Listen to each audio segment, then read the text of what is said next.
দর্শক, আজকের খুলনার গরম খবর, তাই এই খবরটা সবাই দেখবেন এবং সবার কাছে শেয়ার করে দেবেন, এইটুকু আমার অনুরোধ। দেশবাসী, প্রিয় দেশবাসী, আপনাদের কাছে সকলের কাছে অনুরোধ থাকবে, টিভিতে বাংলাদেশে যেই টিভির চ্যানেলগুলো আছে সেই চ্যানেলগুলো আমাদের বাংলাদেশে যেই ঘটনাগুলো এখন ঘটছে সেই ঘটনাগুলো আপনার প্রচার করছে না এবং সাধারণ জনগণ যারা আছে, দিনমজুর, কৃষক, শ্রমিক যারা আছে তারা কেউ জানতে পারছে না। তাই সকলের কাছে অনুরোধ রাখবো যে এই টিভির চ্যানেলগুলোরে আপনারা যারা গণ্যমান্য দেশের ব্যক্তি আছেন তাদের সকলের কাছে অনুরোধ রাখবো যে আপনারা এই টিভির চ্যানেলগুলোকে স্বাধীনতা দিবেন এবং সাংবাদিকগুলোর তাদের যেই সত্য ঘটনা তারা তুলে ধরবে সাধারণ জনগণের ভিতরে, সেইটুকুই সকলের কাছে অনুরোধ। আমার এই ভিডিওটা আপনারা বেশি বেশি করে শেয়ার করে দিবেন এবং দেশ বিদেশের সকলে যাতে জানতে পারে।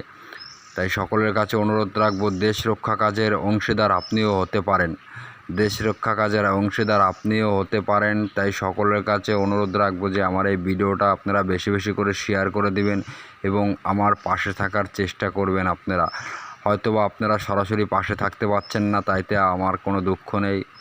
তাই আপনাদের সকলের কাছে অনুরোধ থাকবে যে আপনারা সবাই যেন এইভাবে করে সবাই একটি ভিডিওকে শেয়ার করে প্রচার করা কোনো অসম্ভব কোনো ব্যাপার না। তাই সকলের কাছে অনুরোধ রাখবো যে আমার এই ভিডিওটা বেশি বেশি করে শেয়ার করে দেবেন এবং টিভি চ্যানেলগুলো এবং গণমাধ্যমের প্রতি অনুরোধ রাখবো যে আপনারা সঠিক যে খবরগুলো সেই খবরগুলোই আপনারা প্রচার করুন। আপনারা এই যে বিভিন্ন খবর আপনারা টিভিতে প্রচার করছেন না, শুধুমাত্র বাংলাদেশের ভিতরে মনে করেন আপনার যেই সরকারি উন্নয়ন কর্মকাণ্ড আছে সেইগুলো তুলে ধরছেন এবং বাংলাদেশের ভিতরে যে দুর্নীতি এবং জ্বালাওপোড়া লুটপাট চলছে এবং আপনার যেই দখলদারি চলছে এটা মোটেই থামানো যাচ্ছে না। আমরা সাধারণ জনগণ, পথচারী যারা আছি তারা আমরা যে দেখতে পাই। তাই সকলের কাছে অনুরোধ রাখবো যে এই ভিডিওটাকে বেশি বেশি করে শেয়ার করে দেবেন এবং দেশ বিদেশের লোককে জানার সুযোগ করে দেবেন।